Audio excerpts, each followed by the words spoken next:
Hello guys, mumeze mute amakuru yanyu. Ni umuhungu wanyu Silas Maker.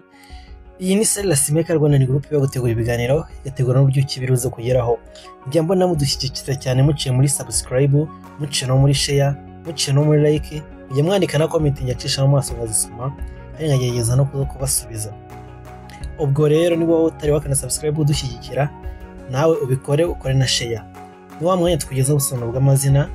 Dore uyu munsi amazina tugiye kwibandaho cyangwa se tugiye kugezaho harimo Sandra, kazamo Leonce, François, kazamo James cyangwa se Jacques, Fabrice, Anita, Miriam, Olive, Eric, kazamo Maxime, Geoffrey, kazamo Christian ndetse na Gloria.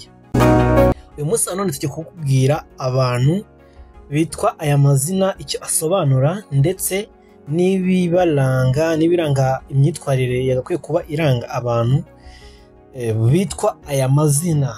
Tunaboneraho kandi gusuhuza cyane tunifuriza cyane amahoro y'Imana, tuyifuriza ibihe byiza abantu bitwa aya mazina ba Sandra, Leonce, François ndetse n'abandi twasomye hano hejuru. Kadutangirire rero ku busobanuro bw'izina rya mbere. Izina rya mbere ni Sandra. Sandra ni izina ry'abakobwa, kandi iryo zina Sandra rikaba rikomoka ku rurimi rw'Ikigereki, rikaba risobanura urinda ikiremwa muntu. Ba Sandra barangwa no kumenya gufata ibyemezo, kubona ibintu byose mu ruhande rwiza ntibite ku ngaruka, bazi guhanahana amakuru, bavugisha ukuri kandi bagira udushya twinshi. Uwo nguwo wari bita Sandra. Sandra turagusuje cyane, tukwifuriza ibihe byiza. Tukurikijeho izina rya kabiri ni izina Leonce. Leonce ni izina ry'abahungu rikomoka ku rurimi rw'Ikitaliyani. Iri zina rikaba risobanura intare. Ba Leonce bakunze kurangwa no kutivanga mu buzima bw'abandi, baha agaciro ibitekerezo, ni inyangamugayo, babanza gutekereza buri gihe mbere yo kugira icyo bakora, kandi baritanga cyane. Leonce turagusuje cyane, aho uri wumve yuko Silas Maker Rwanda Group tukubwiye ngo ugire ibihe byiza. Izina rya gatatu rero ni izina François. François ni izina ry'abahungu rikomoka ku rurimi rw'Ikitaliyani, rikaba risobanura ubohotse. Ba François bakunze kurangwa no kugira uburyo bwabo bwihariye bwo gukora, bakunda umutekano, ntibapfa gucika intege, bagira ibitekerezo byagutse kandi bazi gufata ibyemezo. François nawe turagusuje cyane, aho uri wumve ko Silas Maker musuhuje cyane, ndakubwiye ngo amahoro y'Imana abane nawe. Izina rikurikiraho ni izina James cyangwa se Jacques. Jacques ni izina ry'abahungu rikomoka ku rurimi rw'Igiheburayi, rikaba risobanura kwiyemeza. Ba James cyangwa se Jacques bakunze kurangwa no kuba ibihangange, kumenya utuntu twinshi dutandukanye, agaciro ibitekerezo kurusha ibintu, bakunda ibintu by'umwimerere kandi bagira gahunda mu byo bakora byose. Abo ngo ni ba Jacques cyangwa se ba James. James aho uri turagusuje cyane rwose. Izina rikurikiyeho ni Fabrice. Fabrice ni izina ry'abahungu rikomoka ku rurimi rw'Ikitaliyani, rikaba risobanura umunyabukorikori cyangwa se umunyabikorikori. Ba Fabrice bakunze kurangwa no kugaragariza imbaraga zabo mu bikorwa, bagira uburyo bwabo bwihariye bwo gukora, babasha gukemura ibibazo, icyo biyemeje bashirwa bakigezeho kandi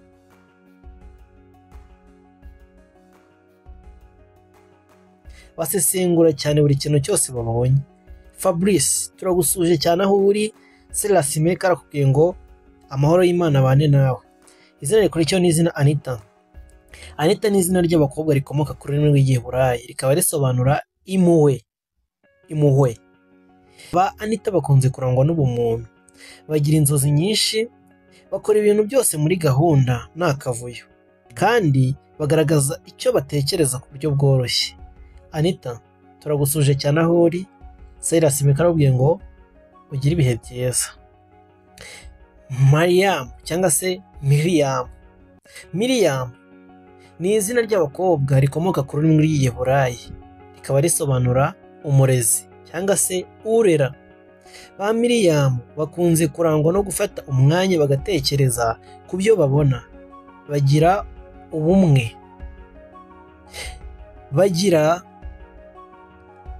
bagira uburyo butandukanye, ni abanyabwenge. Ibyo biyemeje babishyira mu bikorwa kandi barigenga. Miriam, turagusuhuje cyane. Silas Maker ahubwo ngo ugire ibihe byiza. Izina rikurikiraho ni izina Olive. Olive ni izina ry'abakobwa rikomoka ku rurimi rw'Ikitaliyani, rikaba risobanura igiti cya elayo. Ba Olive bakunze kurangwa no kugenzura ibyo babona byose, bagira ibitekerezo byagutse, bagira ubushake cyane, ntibakunda kwivanga mu buzima bw'abandi kandi bakunda umwimerere. Olive, turagusuhuje cyane. Silas Maker, ndagusuhuje. Izina rikurikiraho ni izina Eric. Eric ni izina ry'abahungu rikomoka ku rurimi rw'Ikidage.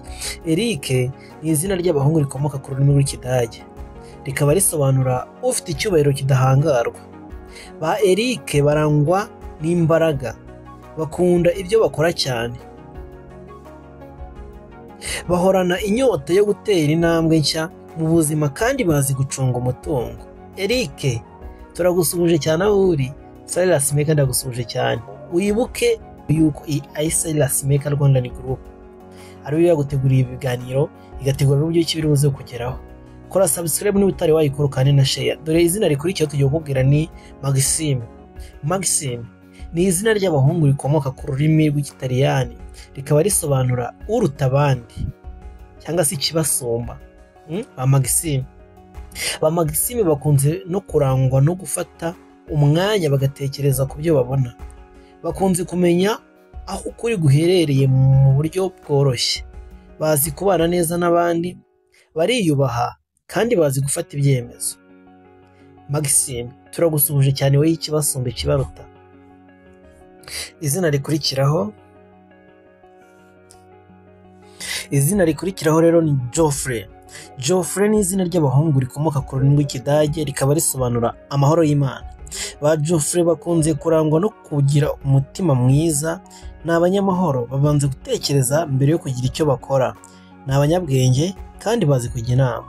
Tunobonaho gusuhuza abantu bitwa ba Geoffrey, tubabwira ngo Geoffrey, amahoro y'Imana bane nawe. Silas Maker aragukunda cyane, ndetse na Silas Maker Rwanda Group iragukunda kuko yagutekereje ikavuga ati reka dukore ubusobanuro bw'izina, dukore n'ibintu biranga abantu bitwa amazina ba Geoffrey. Turebe kandi hamwe Christian cyangwa se Christian cyangwa se Christian ni izina ry'abahungu rikomoka ku rurimi rw'Ikigereki. Rikomoka ku rurimi rw'Ikigereki, rikaba risobanura Mesiya. Ba Christian bakunze kurangwa no kumenya gufata ibyemezo, barigengesera cyane, bafata umwanya wo gutekereza ku byo babona, babasha kubana neza n'abandi kandi babasha kumenya aho kuri guherereye mu buryo bworoshye cyane. Tubonaho gusuhuza abantu bitwa ba Christian, ba Chrétien, turabasuhuza ko ukimara kumva Christian urahita wumva ijambo Christ cyangwa se Kristo ariwe Mesiya. Izina rikurikiraho ni izina Gloria, ari naryo zina rya nyuma turi buze kubagezaho uyu munsi wa none. Gusa niba utari wakanda subscribe, ukande subscribe, like, share na comment kuri Silas Maker Rwanda Group. Gloria rero ni izina ry'abakobwa rikomoka ku rurimi rw'Ikitaliyani, rikaba risobanura icyubahiro. Ba Gloria bakunze no kurangwa n'ibitekerezo byubaka, ibyo biyemeje barabisohoza, bagira uburyo bwabo bwihariye bwo gukora ibyo biyemeje kugira. Iyo biyemeje kugira icyo bakora, baba bumva nta kabuza kukigeraho kandi imbaraga zabo zigaragarira mu bikorwa. Uwo ngoro bita Gloria bisobanura iki? Icyubahiro. Turabizi neza yuko Gloria ijambo ni ijambo nubwo rituruka ku rurimi rw'Ikitaliyani, ariko rifite inkomoko mu rurimi rw'Icyongereza ku ijambo glory cyangwa se to glory, gutanga icyubahiro cyangwa se kubaha. to be respect cyangwa to respect Gloria ari byo bintu bimuranga. Uyu munsi none rero ni ubusobanuro bw'amazina twari twaguteganyirije kugira ngo tubukugezeho.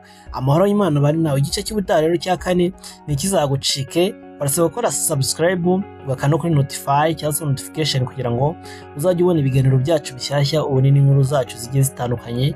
Silas Maker Rwanda ni group ariyo ibagutegura ibiganiro tugomba ko birakugeraho. Ndi Silas Maker ndakugira ngo nkubwire ngo amahoro y'Imana bane nawe, imigisha ishya n'iru kandi usangize n'inshuti zawe.